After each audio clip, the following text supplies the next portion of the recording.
Isso foi um presente que eu ganhei da Tônia, que é uma roupa linda que ela me deu, toda bordada de pedras, que é uma coisa é bem Tônia. Isso para ela talvez fosse uma coisa, assim, muito natural, de vestir no dia a dia, para mim já é um pouco mais, mas eu uso, já usei, sobretudo internacionalmente, e é uma roupa muito chique para você usar em ocasiões especiais, uma festa, uma noite, um palco, mas eu guardo e vou guardar sempre, porque eu ganhei da Tônia.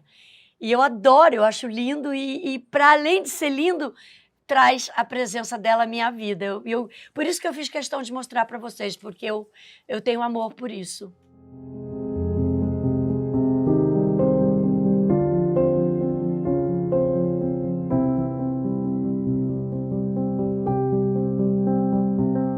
A mais antiga é da minha infância, quando eu tinha 9 anos de idade, e foi a primeira vez que eu tive o desejo, a inspiração com relação à profissão de atriz.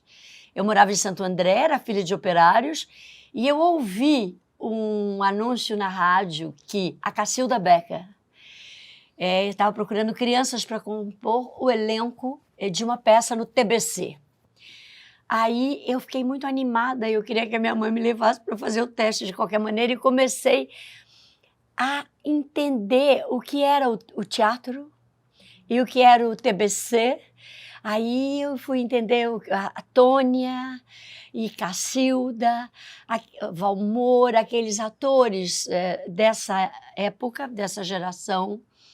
E o Celli, que foi marido da Tônia e que foi marido da Cacilda, e depois eu acompanhei, aí eu fui ser atriz aos 14, 15 anos, e eu acompanhei aquelas disputas de grandes divas que existia entre Tônia e Cacilda, e isso alimentou muito meu imaginário durante muito tempo da minha adolescência, da minha juventude, do meu início de carreira no teatro, porque era uma época muito magistral, essa coisa das divas que se perdeu, não tem mais disso, não tem mais diva. Diva era a Tônia Carreiro, diva era a Cacilda Becker, e a disputa que elas tinham no palco e fora do palco, e no caso até disputando o mesmo marido, mas aquele imaginário era interessante demais para mim. Eu conheci a Tônia presencialmente na minha grande estreia no Rio de Janeiro, que eu fui dirigida pelo Cécile Thierry, o filho dela. E foi o primeiro personagem realmente importante que eu tive no teatro carioca.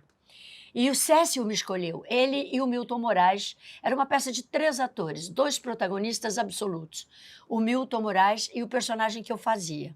E eu era muito menina, e eu fui lá fazer um teste com o Cécile, e ele e o Milton Moraes, quando me viram, me contrataram na hora, com o meu jeito. Quando eu cheguei no teatro, estava nada, mal vestida, porque eu não tive tempo de me arrumar.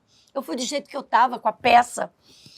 E eles me contrataram e comecei uma história mesmo muito interessante de teatro, com uma direção muito precisa do Cécile. Ele me ajudou imensamente e um dia ele levou a Tônia. E quando eu vejo, a Tônia estava sentada lá na plateia assistindo o ensaio, e foi uma emoção enorme, sobretudo porque ela teria dito ao Cécile que tinha reconhecido o meu talento e achava que eu era, de fato, muito semelhante a Cacilda, que os atores falavam naquela época, que eu lembrava a Cacilda em algumas coisas. O próprio Valmor achava isso. E aí foi assim, quando eu vi a Tônia, eu não acreditava na Tônia Carreiro ali materializada na minha frente. E depois, mais tarde, eu fui fazer televisão com ela, Água Viva. Foi incrível, foi incrível. Eu tenho lembranças da Tônia se alongando na maquiagem, sempre muito cuidadosa consigo mesma. A Tônia, além de ser uma mulher linda e perfeita, que também era uma qualidade dela, e uma coisa que saltava, né? Porque a Tônia era das atrizes mais belas da história do Brasil. Além da beleza, ela tinha, sim, uma inteligência magnífica. Uma coisa... E cultura, inteligência e cultura. Era uma mulher culta. Eu acho que essa época de atores trouxe do teatro ou para o teatro pessoas muito cultas, que tinham formação, sabe? Que eu não sei se era o tipo de teatro que eles faziam, a pesquisa que eles desenvolviam, porque daquelas gerações para cá as pessoas foram perdendo um pouco o hábito de estudarem para serem atores formados. Acho que a televisão facilitou muito a trajetória, de alguma maneira, dos artistas para o lado oposto, para o lado de se acomodar e não cair dentro, como esses atores.